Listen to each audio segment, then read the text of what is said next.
Mornings are fragile. One kind word can steady you. One cruel one can break everything. Most people just want a quiet coffee, a moment of peace before the world starts spinning again. She stood behind the counter, wearing her apron, her hands trembling slightly as she placed the cups in line. A small cardboard sign hung from her neck. "Please help me, I'm deaf." She smiled with her eyes, read lips carefully, and mouthed, "Thank you," with every order. But then two men started whispering no, mocking. They snapped fingers by her ear, exaggerated words, and laughed like it was a game. The cafe filled with the sound of their cruelty. Her face fell, her hands froze on the espresso handle. And that's when a stool scraped. The man in the corner turned, quiet, steady, and already walking toward them.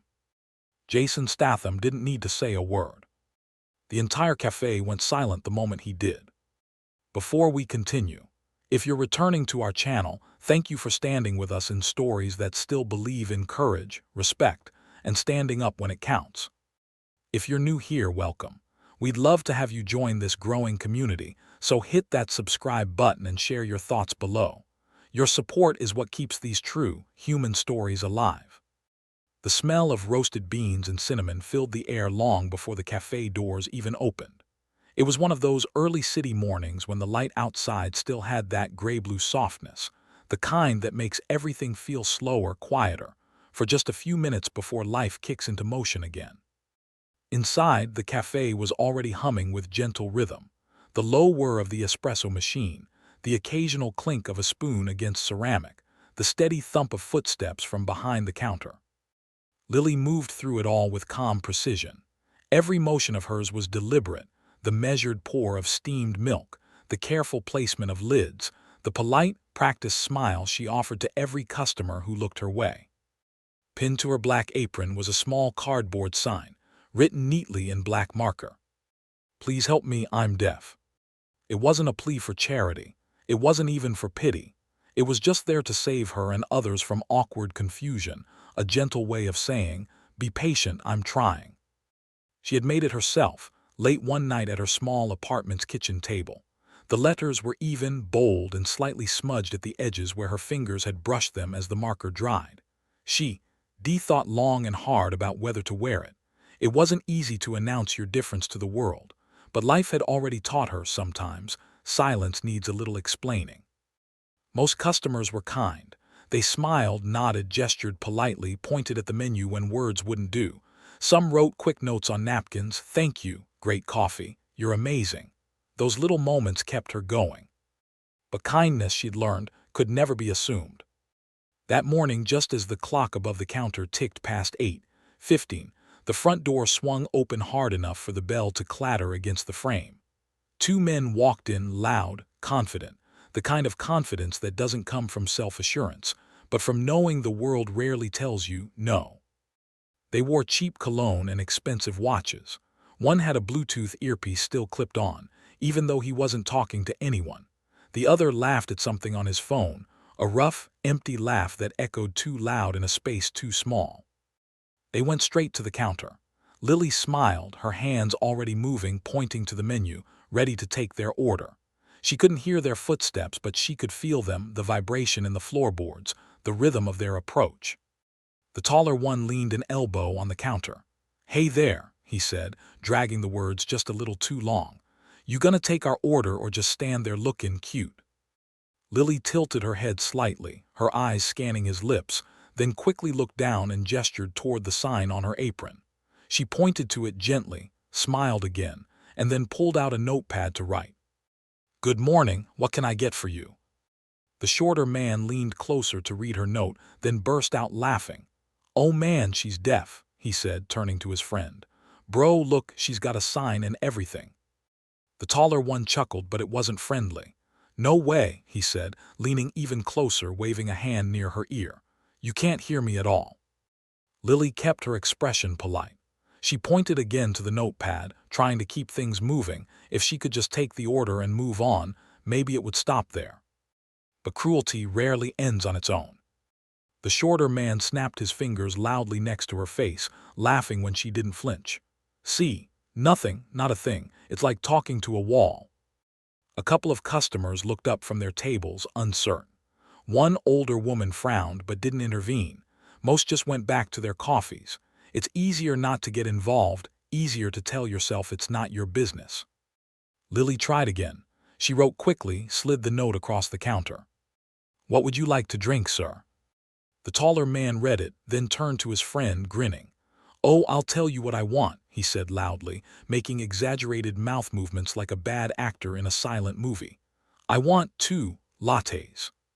His friend doubled over laughing. Do it again," he said. Lily's face tightened.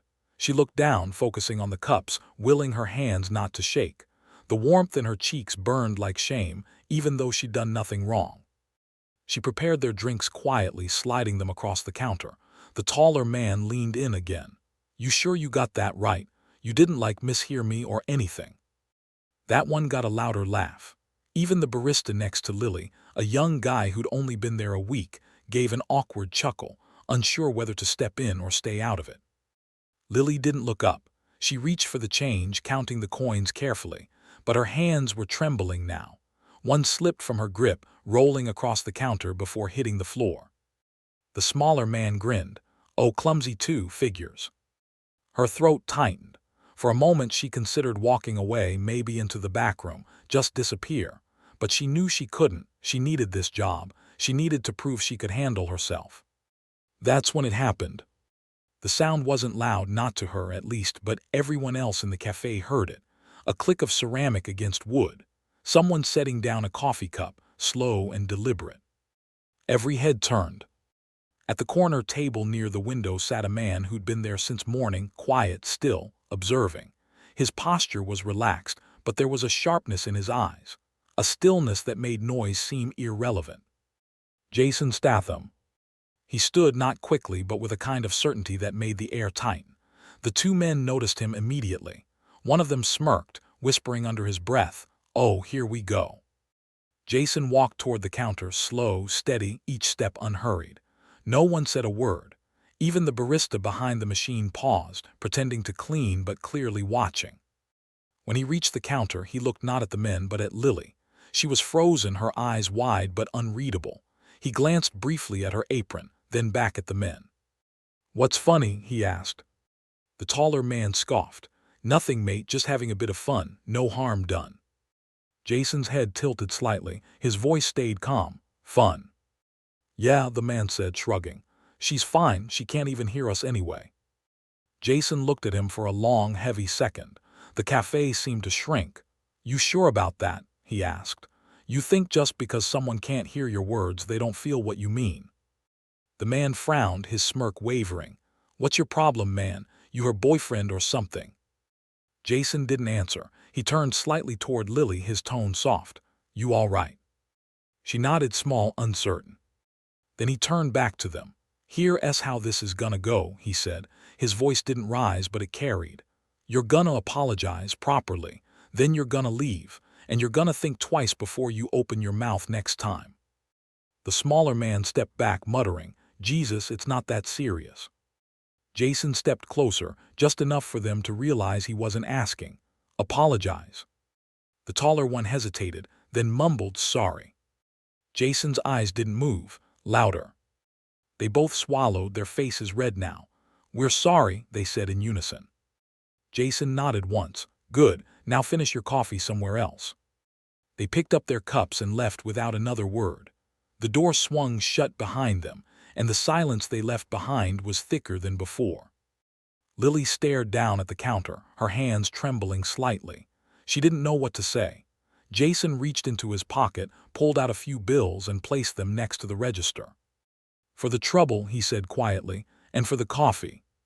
She looked up, her eyes wet but steady. Her lips shaped the words, "Thank you." He nodded once, turned and walked back to his table. The cafe slowly breathed again, chairs scraping, whispers resuming, the espresso machine hissing once more. But everyone there knew something had shifted. The laughter was gone. Jason finished his drink in silence.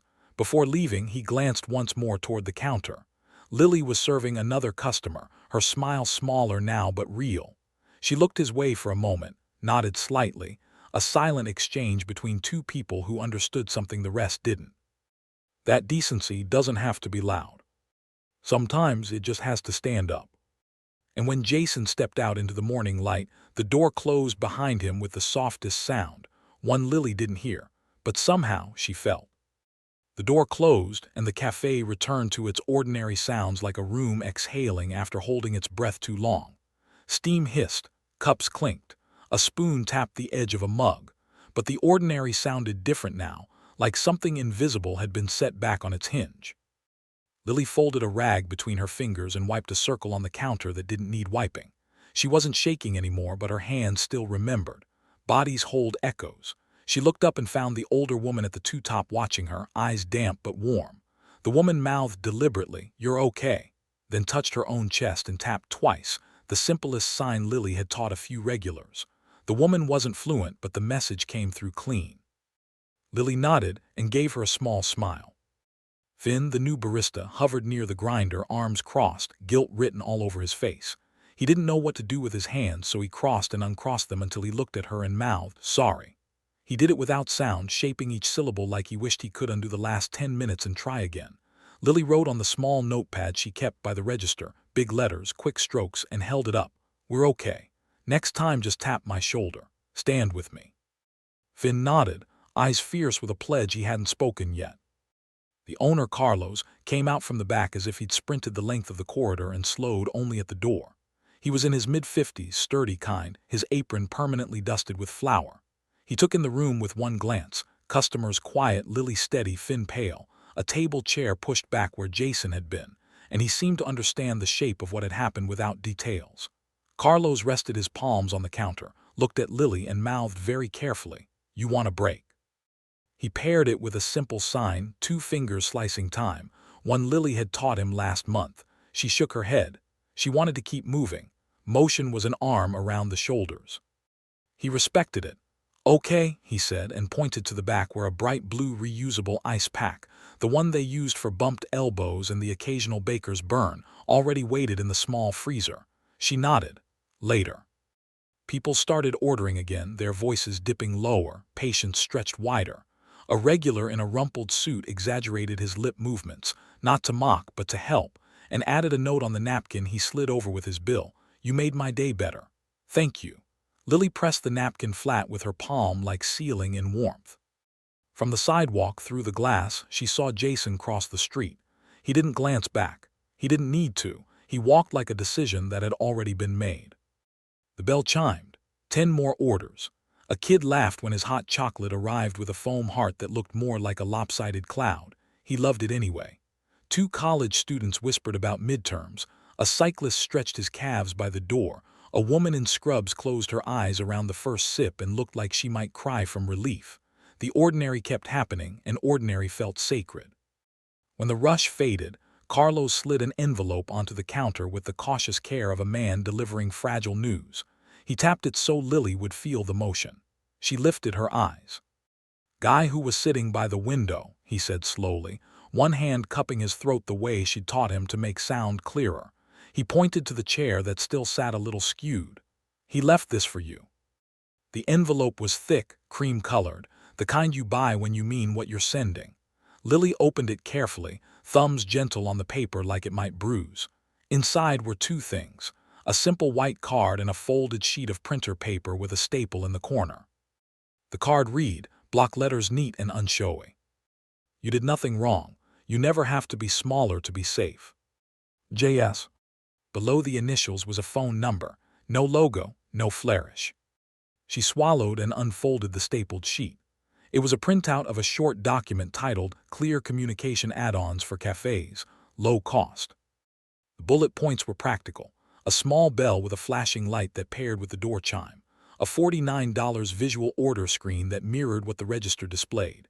A laminated card with common phrases and symbols so customers could point instead of shout. A mirror angled to show the line behind the counter so staff could see approaching movement without turning. A tiny under-counter bar to rest hands, to reduce tremors when stress spiked. At the bottom, a handwritten note. "Already ordered, delivery tomorrow before open. Invoice paid, no press, no credit, just make it easy for people to be decent." Lily stared at the page long enough that the printed letters felt warm from her eyes. She handed it to Carlos. He read silently, then pressed his lips together and shook his head in that way men of his generation do when they're overwhelmed by goodness and don't know how to hold it. "We could have done this earlier," he said, more to himself than to her. "We should have." Lily wrote on the notepad, "We're doing it now." She underlined now and drew a small square that looked like a check box, then put a quick X through it. Done. Carlos looked up and his face did the complicated thing human faces do when two truths meet. The regret of "we should have known" and the gratitude of "we know now." He nodded. "We know now." They went back to work. The day moved like a river, steady, inevitable. Around noon the door chimed and the older woman from earlier returned with a to-go container. She slid it across the counter and mouthed, "For your break," pushing it insistently until Lily accepted. Inside was a piece of lemon cake, still warm. Lily pressed her palm to her chest. The woman did the same. There are languages that don't need dictionaries. At 1:30, Finn asked if they could meet for 5 minutes in the back. He didn't want to step away during the lunch swell, but he couldn't keep the words in his chest anymore. In the tiny staff space they called an office, a mini fridge, a corkboard, a calendar smudged with coffee fingerprints.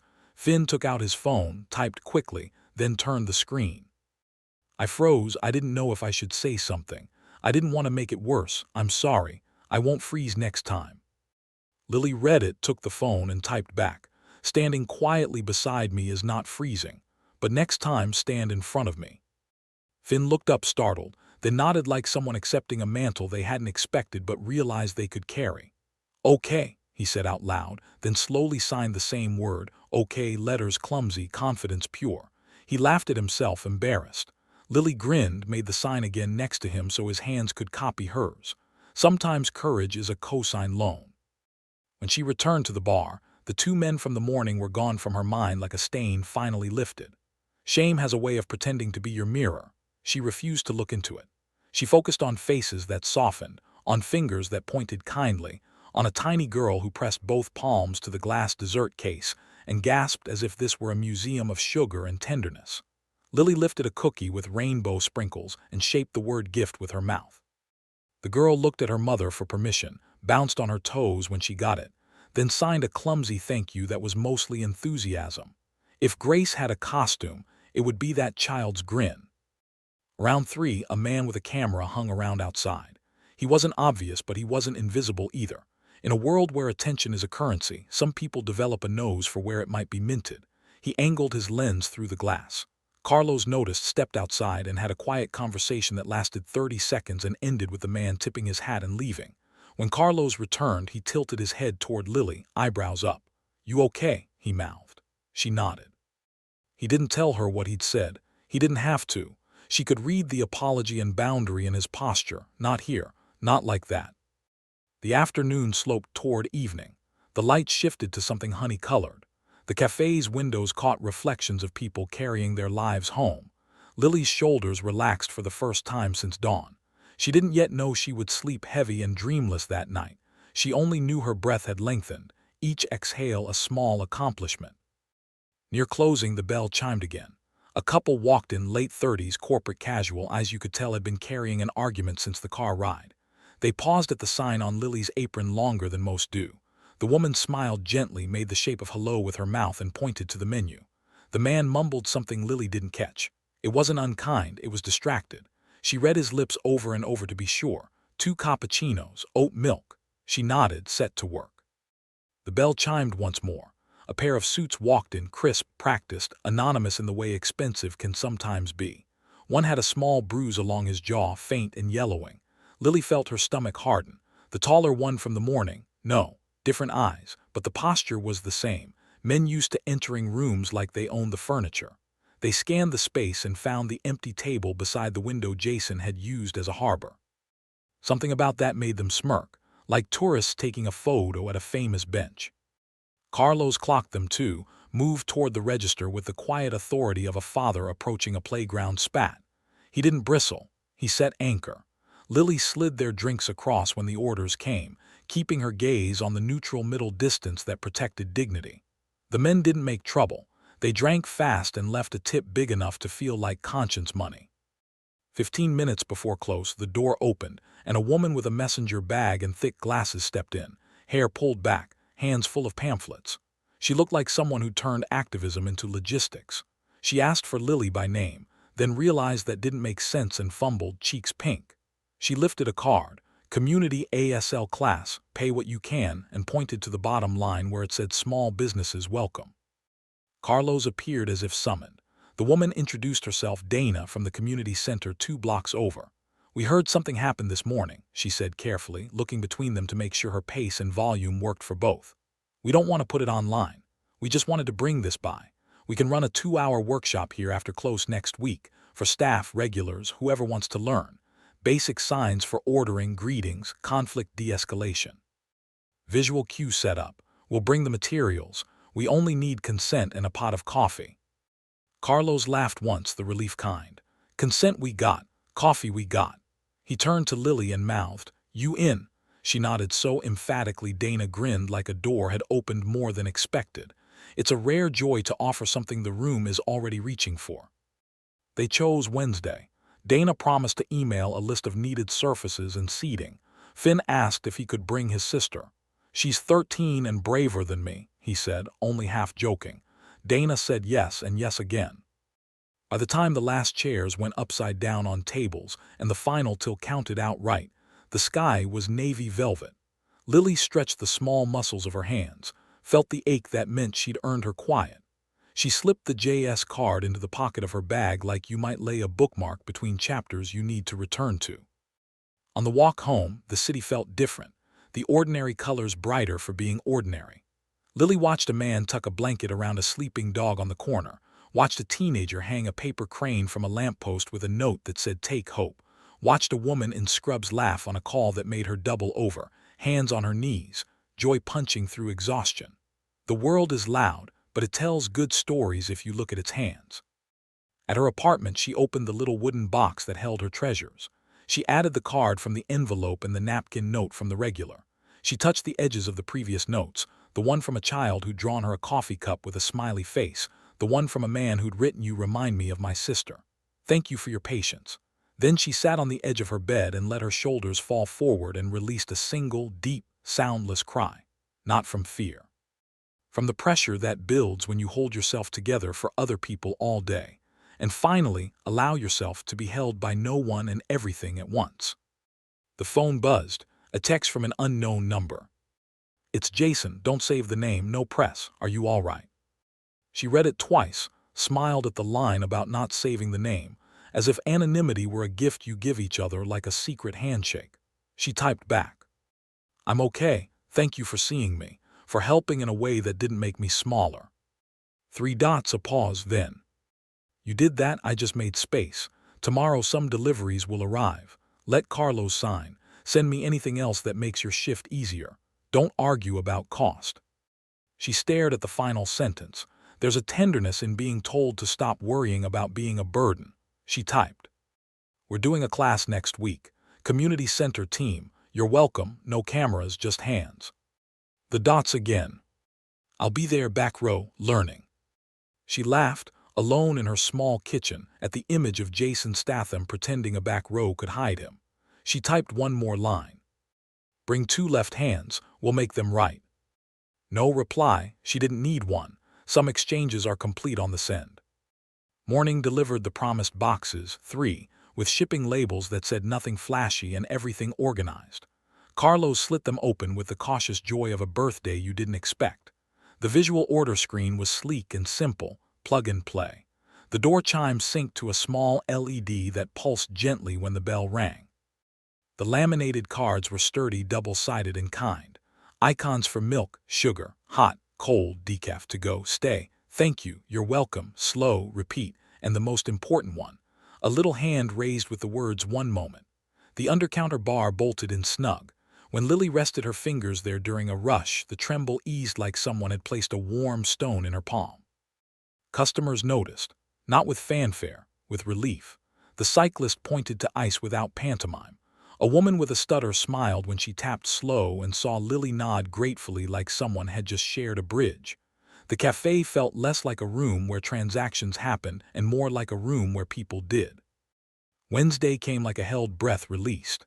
At 7 p.m., after the last mugs were rinsed and the sign flipped to closed, Dana arrived with 4 volunteers and a rolling whiteboard.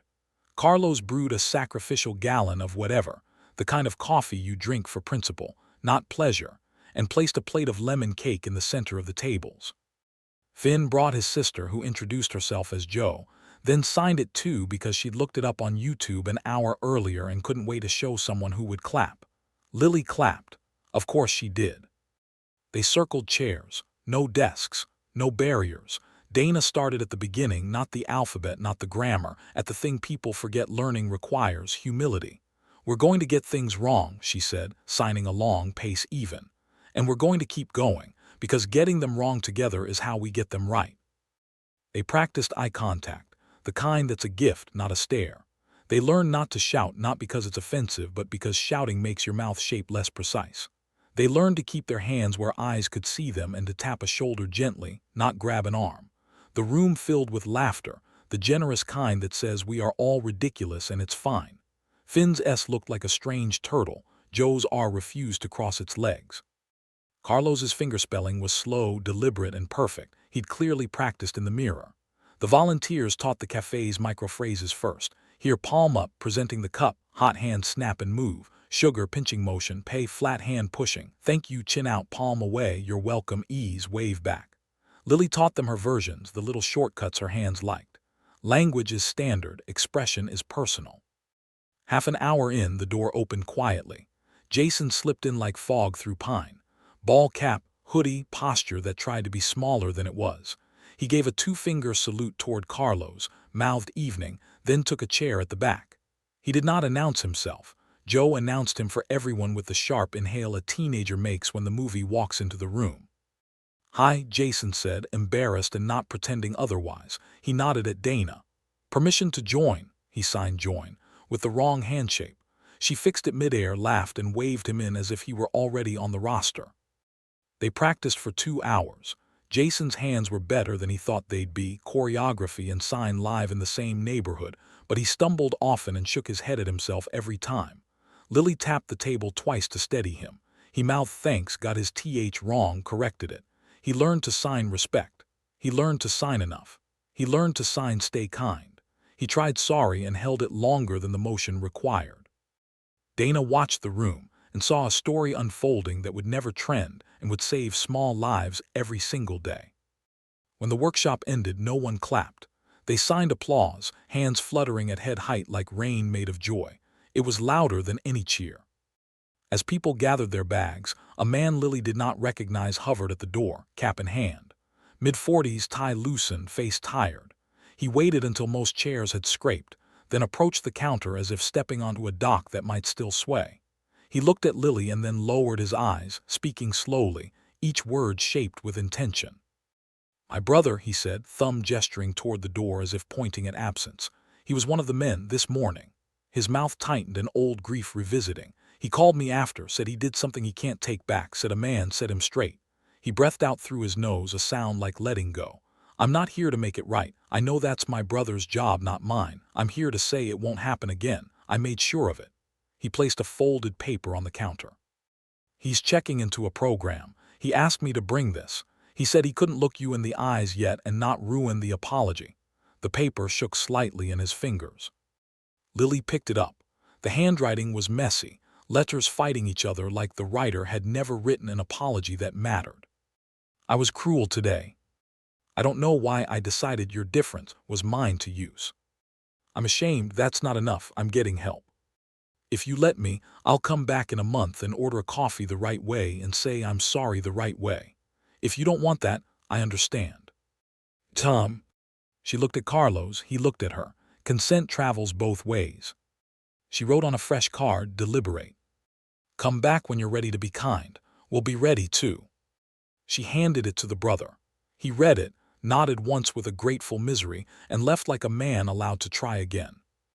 Jason, who had watched the exchange from the back, caught Lily's eye as he pulled his cap down. He signed slow, sincere, good, and then strong. She signed together back. He smiled, small and complete. The cafe closed later than usual. No one seemed to mind. Dana packed the whiteboard and promised to return next month for a part 2. Finn and Joe practiced the alphabet all the way to the door, bumping shoulders and arguing over whether Z should be theatrical. Carlos stuck the laminated symbol cards up on the sneeze guard and tested the door chime light 3 times even though it had worked the first. Ritual is how you thank equipment for caring. On her way home, Lily walked a little slower than normal, not because she was afraid, but because the city felt like a book she didn't want to finish too quickly. She paused outside the community center, where someone had taped a hand-drawn flyer, "Mutual aid pantry open. Take what you need, leave what you can." She left 2 protein bars from her bag on the table inside and took nothing. It felt right anyway. At the corner, her phone buzzed, a single message. "Proud of you, keep the card, not because of me, because you remembered yourself. J." She typed one word back. "Heard." It was a joke only she would laugh at, and she laughed at it all the way to her building. Days stacked. The cafe shifted around the small changes until the changes became the room. Customers pointed at icons without shame. Finn learned to sign extra foam with such gusto it became a party trick. Carlos started hiring with a new line in the posting. Familiarity with ASL a plus, compassion non-negotiable. Tom returned 4 weeks later, sober-faced, hands in pockets, eyes wet. He signed sorry without shaking. Lily signed thank you and then carefully try again. He nodded, stayed for 10 quiet minutes, left a tip that looked like a repayment to the world and not a performance. Jason wasn't there. He didn't need to be. The room could carry itself. Sometimes on her break, Lily would touch the under-counter bar with 2 fingertips and feel how still her hands could become when someone had thought about them. She would look at the lead door flash and think about all the ways visibility isn't noise but design. She would glance at the laminated one moment and feel relief settle like a soft coat. She would imagine 1,000 rooms making 1,000 tiny changes and wondered if that's what revolutions actually looked like. Untrending, unfancy, unstoppable. On a Saturday when the first cold snap finally snapped, Jason stopped by with a hat pulled low and a scarf that tried to make him anonymous. He ordered whatever Lily picked. She chose a flat white because it felt like him. Simple, controlled, precise beneath foam that didn't brag. He paid full, tipped more than that, and stood off to the side while a little boy struggled to fingerspell his own name to her with a seriousness that made his mother cry into her sleeve. Jason watched the boy get it right on the 3rd try and clap for himself with a pride that echoed years forward. He lifted his cup in Lily's direction. She lifted hers. No words. The cafe didn't need them. If anyone asked later why the cafe felt different, why it was easier to breathe there, why your order felt like a small conversation instead of a transaction, no one had a viral story to point at. They had small ones, the ones you only collect if you stick around, the ones that build a life, not a headline. And when a new customer paused at the door and read Lily's sign for the first time, "Please help me, I'm deaf," they understood it in a new tense, not as a request but as an invitation. Help me help you. Help us help each other. The kind of grammar that makes communities instead of content. Some mornings before open, Lily would stand alone in the quiet cafe, palms pressed lightly to the counter, and feel the hum of the fridge through the wood, low, steady, dependable. She'd think of the moment the cup hit the table in the corner and everything turned. Of the envelope, of the workshop, of the apology letter, of the boy's careful hands, of Carlos's sign on the job posting, of the woman with the lemon cake, of Finn's fierce nod, of Joe's over-the-top Z, of Dana's whiteboard ink on her fingers, of Jason's back row attention, the way he made himself small so the room could grow large. The world is loud, but in that room decency spoke first, and it remembered to listen. When the bell finally chimed and the LED pulsed, Lily lifted her hands and signed welcome to whoever walked in. Not because the rules said she should, because the room had taught her, and she had taught the room how to mean it.